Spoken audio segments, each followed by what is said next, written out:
Howdy everybody, I'm an old Canadian guy, and I've been making my way along the internet, reacting to different things, and I found this video by a YouTube channel called Emerus Tech, Emerus Tech. It looks like they have a lot of videos about the war, but I found one that particularly intrigued me as a Canadian. It is what WW1 Germans thought about Canadian soldiers. I know a few things. In case you don't know, I'm kind of a history nerd. I actually have a history and genealogy channel too. You can find it maybe there. I'll put a link. Anyways, I know that in World War I, most people don't know this, but there was actually more Canadians were tried for war crimes than any other country, I believe. I know it's definitely more than the Germans, and these are the Germans that used mustard gas. So, I'm not thinking this video is going to paint a beautiful picture of the Canadians as the peace-loving peacekeepers of the world that the liberal left has made us out to be, because we're not. We actually have a very proud history, and we were very engaged in both world wars.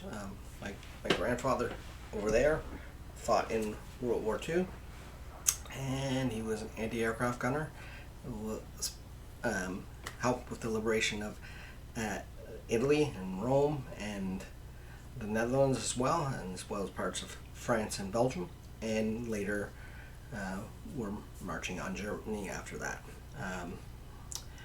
Anyways, this video here, I'm interested to see what it is and what they're talking about, and let's get it started.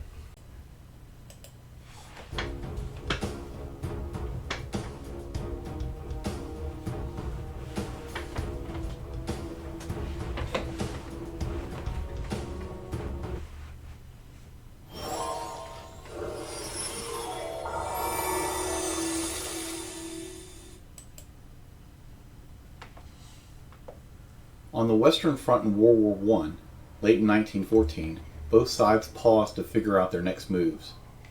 The race to the sea had already transpired with no favorable results except entrenchment all along the front. With the Christmas season approaching, many areas had an informal truce to bury their dead and exchange goods like cigarettes and souvenirs.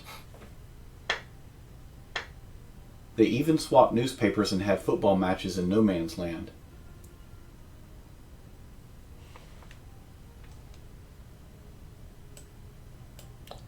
A year later. So that truce of 1914 was kind of famous. There was in Canada, we grew up watching a Canadian Heritage Minute about it, and I kind of know where this is going just of my knowledge about World War I and the Canadian military. I know where I think this might be taking it when it's going to start talking about a year later. I'll leave that for the YouTuber to explain. Needless to say, we're all kind of familiar with that story, where they got out of their trenches and they sang carols and whatnot. So let's just take it back there just a few seconds.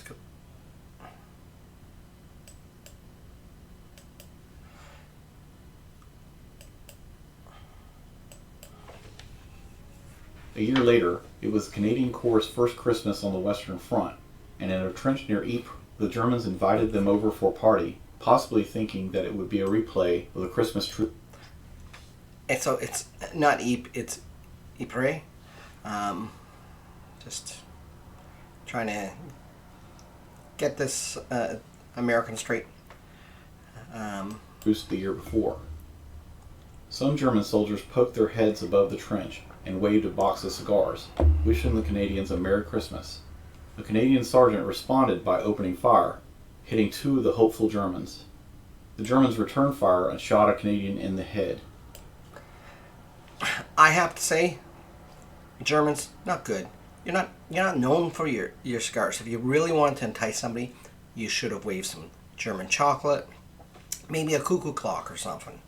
And then don't go shooting a Canadian in the head just because you had stale, cheap cigar you were trying to offer them and they didn't appreciate your offer. That quickly put an end to any possible Christmas gathering. This was a preview of things to come. In World War I, Canadian soldiers would fight hard and win victories that other Allied armies could not. Yep. However, this reputation would be tainted with a brutality that friend and foe would remember into the next war years later. In an earlier video from Emerus Tech, it was mentioned that World War II German POWs called Canadians barbarians. In this video, we'll try to describe the tragedies that happened in the trenches of the Great War and some possible reasons why. The Germans are calling you barbarians. Felt that Canadians were particularly obsessed with killing Germans. If the Germans are calling you barbarians, you know that you were probably pretty vicious. So let's just go back a little there. That happened in the trenches of the Great War and some possible reasons why. A first-hand witness felt that Canadians were particularly obsessed with killing Germans, calling their war a kind of vendetta. Another outside observer noted, the troops that had the worst reputation for acts of violence against prisoners were the Canadians.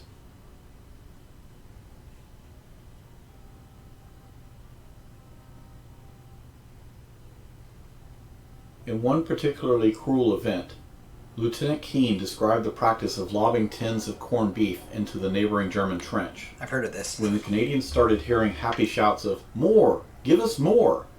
then they let loose with an armload of grenades. Others were cold-blooded executions. In one case, a Canadian soldier surreptitiously slipped a live grenade into the greatcoat pocket of a German prisoner. Another veteran described how his unit came across two wandering Germans. They decided that they couldn't safely be spared and drew straws to see who would kill them. But killing prisoners wasn't the only brutality. Another was the nighttime raid. This was one of the Germans' greatest fears. Trench raids were the First World War at its most brutal. It was hand-to-hand fighting in crowded, darkened chaos. One has to only imagine what it would be like to wake up to screams, explosions, and gunshots, not knowing where the enemy was. Whole dugouts of sleeping Germans were killed by tossed grenades and other means. Surprised and terrified defenders were mercilessly bayoneted or machine-gunned as they fled for the rear. While all Commonwealth units were encouraged to conduct trench raids, Canadians were widely regarded as trench raiding's most enthusiastic practitioners and innovators. They wore thick rubber gloves and blackened their faces for maximal stealth. They crafted homemade pipe bombs and grenade catapults to increase their killing power. They made fearsome homemade weapons that Canadian trench raiders plunged into the faces and chests of their enemy. Canadian innovation. Meat cleavers, push daggers, and spike clubs. They continued raiding even after other colonial units had already abandoned the practice. As their skills grew, Canadian trench raiders were eventually able to penetrate up to a kilometer behind enemy lines, dealing surprise death to Germans who had every reason to believe that they were safe from enemy bayonets. Sometimes trench raids of up to 900 men were hurled at enemy lines on a nightly basis. These were essentially mini-battles, except instead of holding ground, attackers were merely expected to spread death and chaos and then disappear. It is then no wonder that Germans called the Canadians stormtroopers and the British High Command called them shock troops. Germans... That's interesting that the Germans called them stormtroopers, and then in World War II, the Germans' most vicious unit were called stormtroopers. I'm just wondering if they named them after the Canadians, or is that something that we just called them?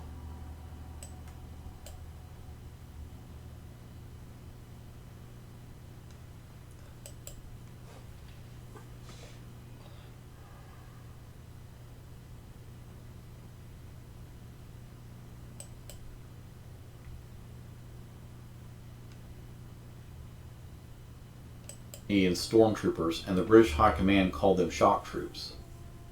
Germans developed a special contempt for the Canadian Corps, seeing them as unpredictable savages. In the final weeks of the war, Canadian Fred Hamilton would describe being singled out for a beating by a German colonel after he was taken prisoner. The colonel stated that Canadians took no prisoners and killed German wounded.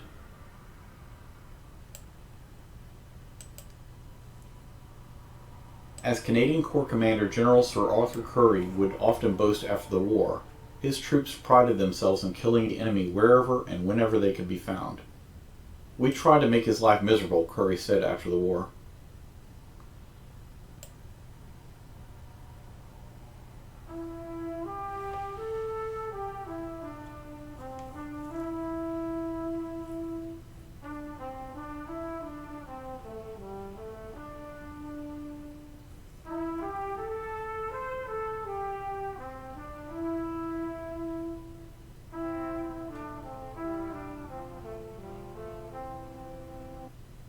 So, modern Canadians seem pretty friendly as long as you keep their hockey tickets in a safe, dry place. What was going on here that made the Canadian Army act in such ways that made it stand apart from other Allied armies in World War I? Before we begin, let's be clear that in no way are war atrocities being justified. We are just trying to figure out what was going through their minds. First, Canadians back then, especially from the backwoods, weren't as refined and polite as they are now. The Canadian landscape at that time was very rough, with many forests and wilderness. This made the Canadians very resilient. They also had a very hard life. These, and the strict discipline of their officers, created a very harsh force. What confused both friend and foe alike was why Canadians were so vicious.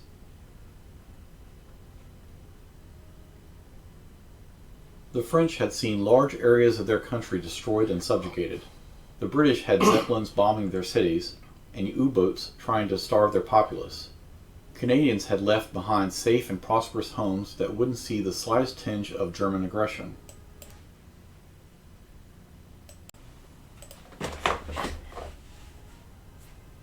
One theory is that they widely believed that a Canadian officer had been crucified to a barn door and left to die by the Germans. This incident is generally considered by historians to be false.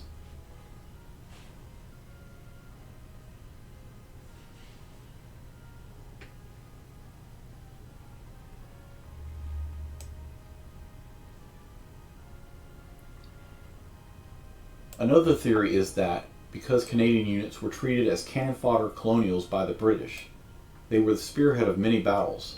This put them in disproportionate contact with Germans attempting to surrender.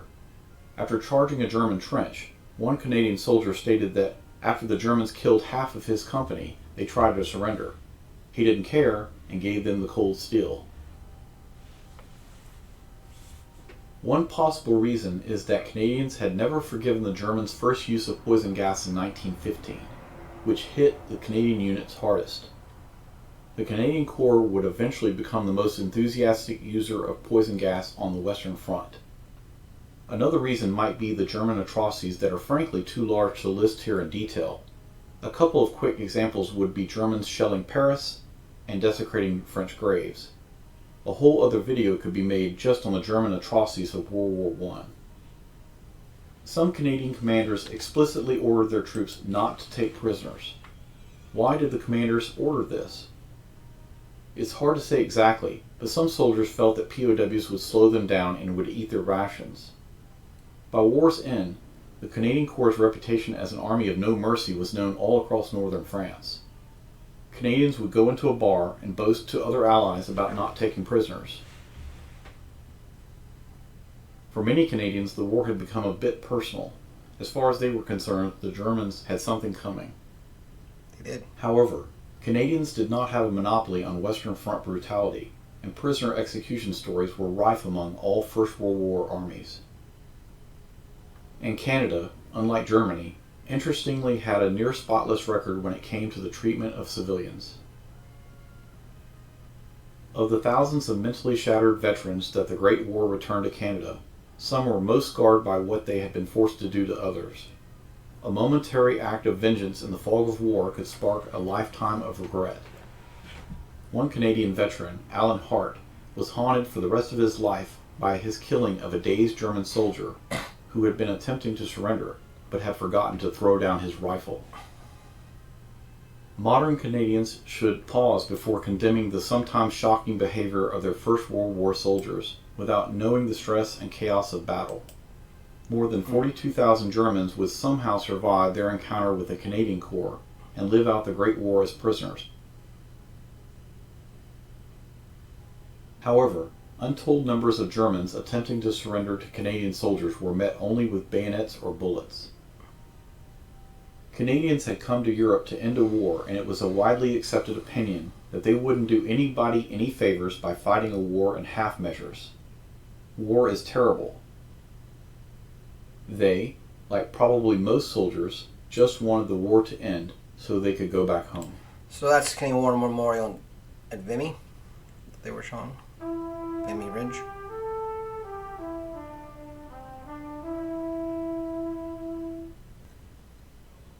This is a good video, and I made sure I subscribe to this channel. I'll watch some more. Like I said, I am a history buff. It is an American, so it's an American's perspective. I find it interesting. Like I said, a lot of what he talked about, I knew about, and I know that the Canadians were fierce warriors during World War I. Were they barbarians? That's really a matter of opinions. Did they go overboard? I think not. It's war. And the interesting thing to remember is what he said about civilians. The Canadians were notorious for protecting civilians, even on the enemy side. And these people fought for us. Like my grandfather and the people in World War II, they fought for us, for our freedoms in this country. And those freedoms these last few years have been trampled on, literally. Wow, what is this lady doing? Trampling horses. Trampling. Stop it. Stop it. Oh my God. They just trampled this lady. They just trampled that lady. Trampled that lady. They just fully trampled that lady. There's the lady. There's the lady that was trampled. I was recently reading an article about Canadian members of Parliament and members of the Senate. Because of the protesters there screaming, "Kill the Jews," and the hatred that's going on in Parliament Hill, these senators and MPs are feeling unsafe to walk from their car to their offices. Enough with the woke. This is the same government. You know, the same government that's not offering protection for its own members of Parliament and members of the Senate are the people who tried to shut down this peaceful protest. One where these same people said they felt the safest they had in years walking in downtown Ottawa. But yet, to allow the hatred that's going on now in our country, the actual anti-Semitism and racism that's going on in this country. And it disgusts me. Canada, as an old Canadian, I've been here 50 some odd years.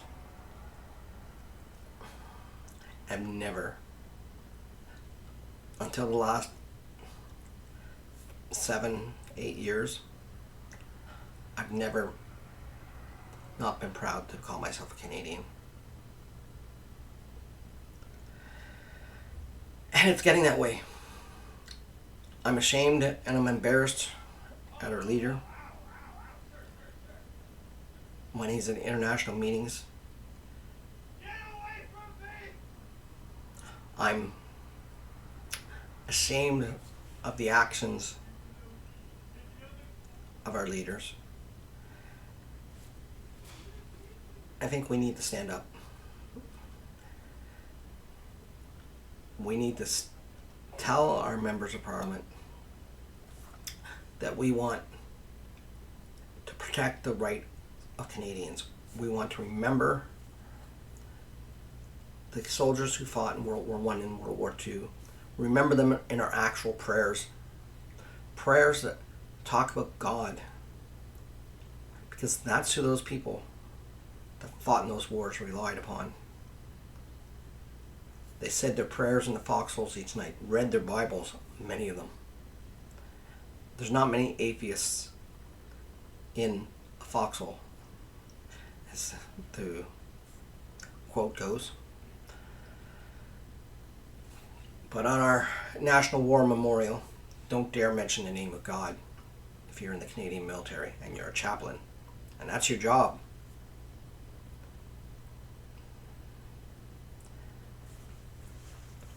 It's disgusting what this government has done to Canada, what it's done to Canadians. And we need to fight back. We need to stop giving in to wokeness. I know that term's thrown around a lot. But you know what? The whole government of Canada just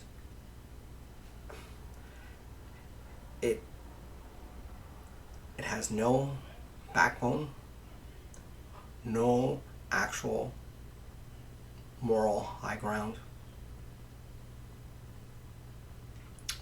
It creates its false narratives, and it really tries to create division. I'm glad to see in recent polling that division is starting to get smaller. I know many people that I consider friends that are liberals. That they feel ashamed to call themselves liberals because the Liberal Party has moved so far to the left in Canada. But you know, this video goes out not just to Canadians but around the world. It might not even get to Canadians because of Bill C-11. I'm sure Justin Trudeau and his squad of what is Canadian content will not like me saying this. So probably will try to restrict it from being heard by Canadians.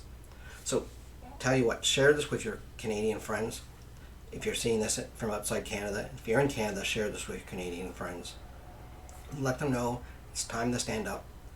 It's time to fight back. It's time to be proud to be Canadian again. We need to send a message that we want to restore things to the way they were. When people were allowed to have faith, different faiths in Canada, different beliefs, and it wasn't called a hate crime just because Justin Trudeau hated what you said. That's not a hate crime. Standing outside on Parliament Hill yelling, "Kill the Jews," that's a hate crime. That's what needs to be prosecuted. That's not what needs to be glorified by our Canadian politicians. Saying that you disagree with somebody is not a hate crime. But saying you want to kill a person or a group of people, that's a hate crime.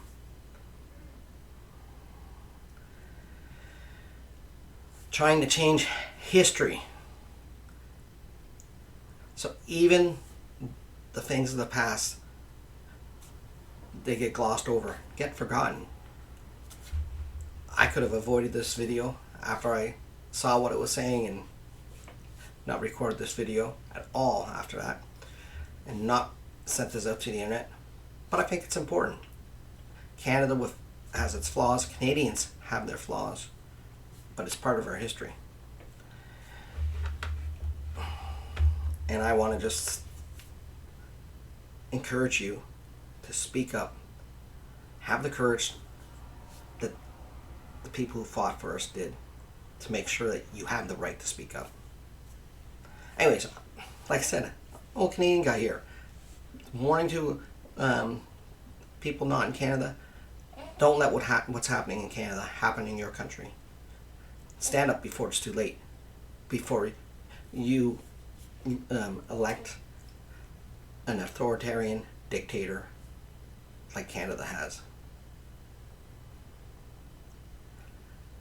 Before you have somebody who wants to make what you say in your church, in your synagogue or your mosque, be considered a hate crime. When you're just asking for people to follow God or follow your God. You're telling people what is sinful, what is right, what is natural. That is wrong. For 3 years during COVID, we were told to follow the science, with not ever really being told what that science is. But when you bring up science on about other things, about biology, you're told it's a social construct. Don't let that happen in your country. Don't let your rights be taken away from you, like Canadians have theirs. You know, you might disagree with me. Great. Put it in the comments. You're free to. That's the wonderful thing about freedom of speech. Go ahead and comment. But, you know, there's going to be a time when your freedom of speech is going to be taken away. And I, even if I disagree with you, will stand up and defend your right to speak, as long as you're not speaking true hate. As long as you can talk about differences and what you think is right or wrong, but as long as it's not messages like kill this one part of the population or silence this one part of the population because we don't agree with them. I'll stand up for your right to say that. That's the great thing about Canada, that a lot of the people on the left don't realize. And in the United States, it's because of the freedom of speech that you have the right to say what you do. Don't take that right for granted. Don't abuse it. And don't crush it from somebody else because you don't agree with them. Anyways, I'm an old Canadian guy and I'm getting kind of cranky. It's just like you have kids in my yard. You know what? I've one of the biggest kids hoodlums in the yard on Parliament Hill, strutting across smugly as he tramples the freedoms that I have as a Canadian, that my grandfather fought for me, and that your grandfathers and great-grandfathers fought for you. Have a great day. And like this video, even if you didn't. And comment. Have an opposing comment. I'm happy to hear. I'll respond. In love and in kindness. I might have a differing view, but I won't keep you, as long as you're a person that's being civil and not spreading falsehoods or hate. I'll never delete your comments. And that's a promise from this old Canadian guy.